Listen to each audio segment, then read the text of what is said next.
जय हिंद दोस्तों, एक बार फिर से आप सभी का जीके फेस्ट करंट में स्वागत है। जैसा कि आपको पता है कि आपको फ्राइडे और सैटरडे को जो है दो क्लासेस मिलती है जो बहुत ही ज्यादा इंपॉर्टेंट है शाम 7 बजे। अगर आप किसी भी एग्जाम की तैयारी कर रहे हो या फिर आप तैयारी नहीं कर रहे हो तो ये जो क्लास है वो दोनों के लिए जो है इंपॉर्टेंट, क्योंकि इसमें आपको जो है नॉलेज मिलती है। और आज की जो हमारी क्लास है वो है पानीपत के ऊपर। पानीपत का जो प्रथम युद्ध लड़ा गया था उसके ऊपर आज हम डिस्कस करने वाले हैं, लेकिन उससे पहले कि किन के बीच लड़ा गया था और किसके द्वारा किया गया था उसके बारे में जान लेते हैं, जिसको जो है इतिहासकारों जो प्रिंस ऑफ एशिया के नाम से जानते हैं, और उसका नाम है जहीरुद्दीन मोहम्मद उर्फ बाबर। इसका जन्म 14 फरवरी 1483 को उज्बेकिस्तान, जो वर्तमान में मिडिल ईस्ट में स्थित है, इसके जो है फरगना घाटी के अंदीजान में हुआ था। बाबर जो है तुर्क और जो है चंगेज खान का मतलब कि तुर्क और मंगोलियों का मिश्रण था। माता की ओर से मंगोलिया था और जो पिता की ओर से क्या तुर्क था, मतलब कि तैमूर वंशज था। लेकिन जो बाबर है उन्होंने जो है उन्होंने जो अपने पिताजी की मतलब कि पिताजी को माना और जो उन्होंने जो तैमूर वंशज को खुद को कहा। हालांकि यह सही बात है कि बाबर जो है मंगोलियों के जो बरलास कबीला है उससे संबंधित था। क्या बरलास कबीले से संबंधित था, जिसको जो है जिस पर तुर्क और फारसी का बहुत ही ज्यादा असर था। और बाबर जो है इस्लाम धर्म में कन्वर्ट हुआ था। किसमें? बाबर इस्लाम धर्म में कन्वर्ट हुआ। इस बात को आप ध्यान रखना, शायद कोई नहीं जानता हो। और एक बात और बता दूं कि बाबर ने जो है खुद को शिया में भी परिवर्तित किया था। जैसे कि आपको बता दूं कि मुस्लिम मतलब की जो कम्युनिटी है उसके अंदर जो है दो प्रकार के लोग जाने जाते हैं, एक शिया और सुन्नी। और बाबर जो है पहले मुसलमान मतलब कि इस्लाम धर्म उसने कन्वर्ट हुआ और उसके बाद वो जो शिया में भी कन्वर्ट हुआ। लेकिन उसका जो है मतलब किसी और मतलब कि कुछ और उसका लक्ष्य नहीं था। उसका जो लक्ष्य था केवल और केवल खुद को क्या योद्धा और जो खुद को सर्वोत्तम बनाना था। ठीक है, बाबर जो है मंगोल जाति का था, जिसको हम जो है मंगोल मतलब कि फारसी या मुगल कहते हैं। और उसके होने के बावजूद भी उसकी सेना में तुर्क और फारसी लोग थे। उसकी सेना में तुर्क फारसी लोग होने के साथ साथ पाश्तो और के अलावा जो मध्य एशिया मतलब कि मिडिल ईस्ट है वहां के लोग भी उसकी सेना में शामिल थे। चलिए अब बात करते हैं। सबसे पहले जो बाबर को 12 वर्ष का था बाबर, और 1494 में उसको जो फरगना जो एक शहर है, फरगना शहर है उज्बेकिस्तान में, वहां का जो उसको मतलब कि गद्दी शासक सौंप दिया गया था। 12 वर्ष एक छोटी सी उम्र होती है बहुत ज्यादा, और जिसका फायदा जो उसके चाचाओं के द्वारा उठाया गया था। और बाबर को जो है मतलब कि उसकी जो गद्दी थी फरगना की, ये वही गद्दी है जो उसके पिताजी उमर शेख इस मतलब कि यहाँ के शासक थे, और उससे जो उठा के फेंक देते हैं उसके जो चाचा होते हैं। और इस स्थिति का फायदा उठाया किसने? उसके चाचाओं ने उठाया, और जो उसको क्या करा, उसको जो है वहां से मतलब कि लताड़ दिया। लेकिन बाबर हार मानने वाला नहीं था, और उसने जो है 1496 में फिर से समरकंद पर आक्रमण किया, और समरकंद को जो है 7 महीने बाद मतलब कि जीत लिया। कितने महीने बाद जीत लिया? फरगना को जो है 7 महीने बाद जीत।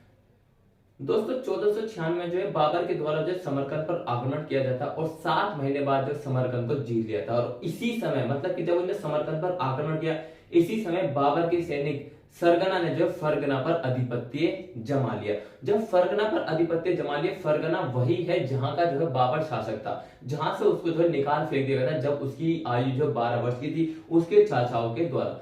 और बाबर ने समरकंद से वापस फरगना पर अधिकार करने की नीति बनाई।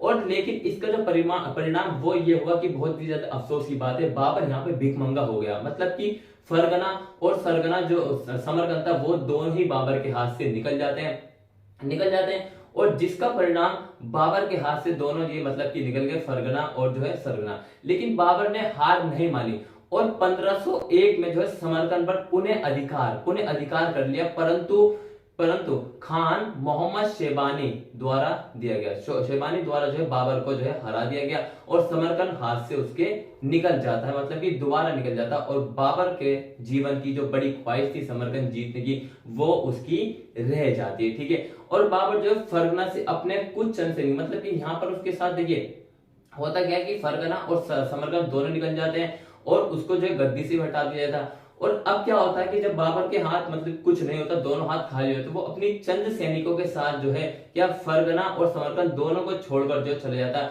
और अगले 3 वर्षों तक जो है क्या करता है, वो जो अपने सैनिकों को मतलब कि इकट्ठा करता है, एक जो है मजबूत सैनिकों को इकट्ठा करता और जिसके अंदर जो बदखशान प्रांत के जो ताजकी हैं उनको अपनी सेना में शामिल करता। और साल 1504 में हिंदू कुश के बर्फीली चोटियों को पार करके जो है वो क्या करता है, काबुल को जो है काबुल पर अपना मतलब कि नियंत्रण स्थापित कर लेता है। यहां से बाबर की जो किस्मत है उसके सितारे खुलने लगे थे जब उसने काबुल पर कब्जा किया।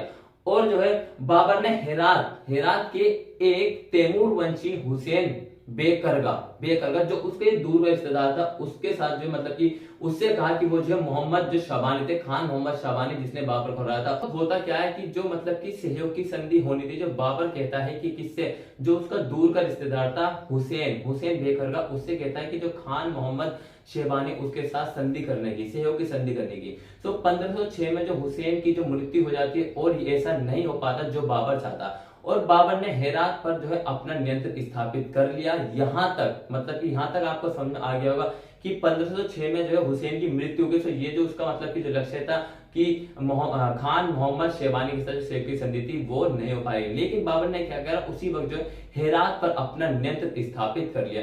हालांकि काबुल लौटने के 2 साल के अंदर जो है सरगना ने उसके खिलाफ विद्रोह किया और यहां बाबर को काबुल छोड़ना पड़ा, लेकिन जल्द ही काबुल पर नियंत्रण स्थापित। हमने जो डिस्कस करा वो करा है अपने भारत से बाहर की जो भी स्थिति बाबर के साथ हुई और जो बाबर ने मतलब कि कहीं आक्रमण किया और कहीं बाबर को जो बेदखल करके निकाल दिया, कहीं उसकी सेना ने उसका हाथ छोड़ दिया तो कहीं वो छोटी सी सेना लेकर मतलब कि आगे बढ़ता रहा। अब हम बात कर रहे हैं कि इसकी जो मतलब कि बाबर के द्वारा जो भारत में अभियान चलाया गया, ठीक है।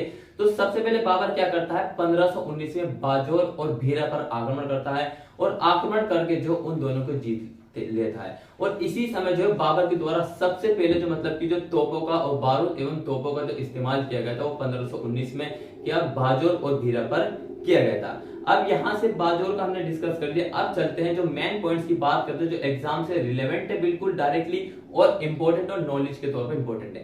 साल 1526-21 अप्रैल को ये हम डिस्कस करेंगे, लेकिन उससे पहले हम बात थोड़ी सी और करते हैं।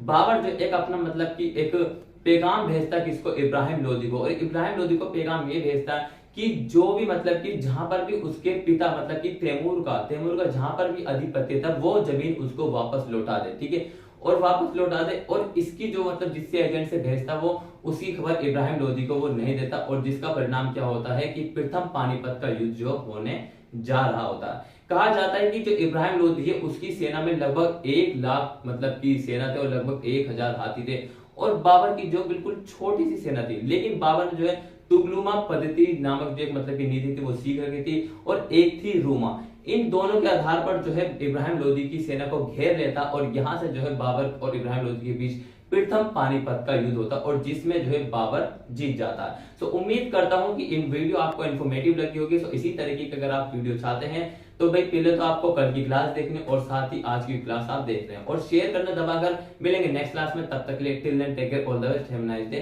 Thank you.